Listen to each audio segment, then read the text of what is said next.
তাদেরও স্বপ্নের বাড়িঘর ছিল, তাদেরও ভালো মানের বাড়িঘর ছিল। সরকারে সব উচ্ছেদ করে দিছে, সব বাড়িঘর ভাঙচুর করে এই রাস্তায় বসাইছে। এখন রাস্তার কিনারে তিরপাল দিয়া ছোট্ট করিয়া পোলাপান লইয়া থাকবার জন্য খালি জেনে তেনে একটা ঘর বানায় রইছে। না নাই খাওয়ার সুবিধা, না নাই কোনো ধরনের পেশাব পায়খানার সুবিধা, একমতো আর কি বেঁচে আছে তারা।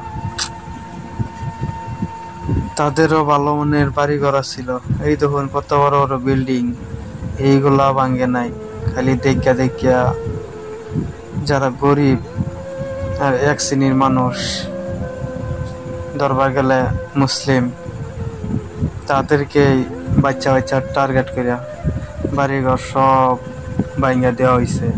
তাদের বাপ দাদার ভিটা এইগুলা সব তাদেরকে ভাঙ্গা চুরমার করে দেওয়া হয়েছে। তাদের থাকপাত্র জায়গা